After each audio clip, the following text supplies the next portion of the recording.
महोदय, सीजीएल का मामला अभी भी गर्म है।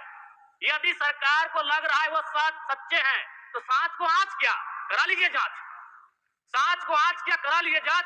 और अब कब तक बहाना दीजिएगा कि ये विपक्ष की साजिश है? विपक्ष के सारे पे छात्र सड़कों पे नहीं है, सपने टूट रहे हैं, सपने नेस्ता नाबूद हो रहे हैं, इसीलिए छात्र सड़कों पर है। और याद रखिएगा, उनके सपनों के बीच कोई आएगा, पहाड़ आए, दरिया आए या चट्टान आए, छात्र टकराएंगे महोदय। मैं फिर कहूंगा, यदि आप सच हैं तो सच को आज क्या कराइए जांच, सीजीएल की जांच हो। मैं पुनः कहूंगा, खतियान आधारित स्थानीय नीति, विस्थापन नीति पुनः समीक्षा करते हुए लागू कैसे हो उस दिशा में राज्य को बढ़ना चाहिए। और महत्वपूर्ण विषय महोदय, मैं ये कहना चाहूंगा, हो गया माननीय जयराम कुमार जी, हो गया। धन्यवाद महोदय। सरकार के उत्तर बोलिए, आप बोलिए। धन्यवाद अध्यक्ष महोदय। मैं माननीय राज्यपाल महामहिम के अभिभाषण की सराहना करने के साथ साथ अभिभाषण के विपक्ष में कुछ बातें रखना चाहता हूं। माननीय राज्यपाल के अभिभाषण क्रम संख्या 6 में केंद्र सरकार से 1,36,000 करोड़ वापस लाने की बात कही है और सही भी है, और हर एक राज्य को उसका बाकी पैसा मिलना चाहिए, उनका हक मिलना चाहिए। लेकिन अध्यक्ष महोदय, मैं आपके माध्यम से सरकार से पूछना चाहता हूं कि राज्य के सभी बैंकों ने मिलकर 2019 से 2024 तक 5,55,018 करोड़ रुपए दूसरे राज्यों को भुगतान करने का कार्य किया है। बैंक में जो पैसा डिपॉजिट होता है वो दूसरे स्टेट को जाता है, और अगर अभी देखा जाए तो झारखंड का सीडी रेशियो मात्र 36% है, जबकि आप तुलनात्मक अध्ययन करें तो आंध्र प्रदेश का सीडी रेशियो 110 के आसपास होता है, तमिलनाडु का सीडी रेशियो 115 के आसपास होता है। अगर और सबसे महत्वपूर्ण बात कि बैंकर समिति के अध्यक्ष माननीय मुख्यमंत्री होते हैं, अगर इस पैसे को हम लोग बचा के अपने राज्य में ले आते हैं तो लोन के माध्यम से यहाँ के युवा, यहाँ के महिलाओं को अगर निर्गत कराते हैं तो बहुत बड़ी समस्याओं का निदान होगा। इसलिए मैं चाहता हूं कि सत्ता का ध्यान इस ओर आकृष्ट हो।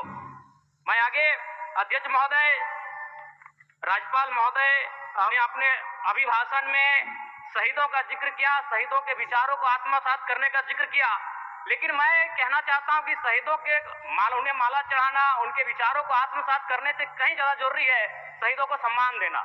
मैं एक झारखंड, चूंकि माननीय मुख्यमंत्री भी झारखंड आंदोलनकारी के सुपुत्र है, आज वो मुख्यमंत्री हैं, मैं भी एक झारखंड आंदोलनकारी का बेटा हूं, आज मैं विधायक के रूप में आपके बीच हूं, लेकिन आज असंख्य झारखंड आंदोलनकारी के परिवार है जो अच्छत विच्छत हो चुका है। इसलिए मैं चाहता हूं जिस प्रकार एसटी आरक्षण, ओबीसी आरक्षण और एससी आरक्षण, ईडब्ल्यूएस आरक्षण के साथ झारखंड आंदोलन की लड़ाई लड़ने वाले आंदोलनकारियों के परिवार को, आश्रितों को 5% आरक्षण की व्यवस्था की जाए, ये मैं सदन से मांग करता हूं। अध्यक्ष महोदय, थोड़ा सा और समय लूंगा। अब हो गया जयराम, जब सरकार का उत्तर होना है, अब सरकार अध्यक्ष महोदय, फिर बाद में फिर सेकंड पारी में मौका मिलेगा। मान्यवर 30 सेकंड, मान्यवर 30 सेकंड, मान्यवर 30 सेकंड।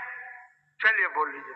राज्यपाल महोदय के अभिभाषण में इको टूरिज्म डेवलपमेंट कॉर्पोरेशन निर्माण की बात कही है, जो कि सराहनीय है, और मैं चाहता हूं मेरे क्षेत्र में एक पारासात में पुतली गढ़ी आता है और तेलिया डैम आता है, उनका उस दिशा में भी डेवलपमेंट करने की दिशा में आगे बढ़ा जाए। और सबसे महत्वपूर्ण बात जो झारखंड के नाम में छुपा है, झाड़ और खंड, झाड़ यानी जंगल, खंड यानी जमीन भूभाग, एक बहुत बढ़िया संबोधन अभिभाषण रहा महोदय, जिसमें उन्होंने जीएम लैंड की जो रसीद 2017 में रोकी गई थी उसकी रसीद पुनः काटी जाएगी। लेकिन मैं साथ ही साथ यह भी चाहता हूं, क्योंकि झारखंड में जितने भी उद्योग स्थापित हैं, चाहे वो रांची का एचईसी हो, दिल्ली का हिंडाल्को हो, सरकार का उत्तर माननीय मुख्यमंत्री, यदि 20-25 वर्षों के बाद उन उद्योगों की जमीन खाली पड़ी है, मुख्यमंत्री को वापस कराई जाए, मैं आपसे ये मांग करता हूँ। धन्यवाद। सरकार का उत्तर सेकंड हाफ पे आपको दे देंगे, सेकंड हाफ पे आपको देंगे सिन्हा जी। हम आपको चिट्ठी लिख रहे थे कि सेकंड हाफ में आपको समझ देंगे, चिट्ठी लिख के भेजिए रहते, चलिए आपको देंगे सेकंड में, दूसरे पारी में देंगे आपको दूसरे पारी में देंगे, आप बोल लीजिएगा, दूसरे पारी में आप समेकित रूप से बोल लीजिएगा। हो गया, ठीक।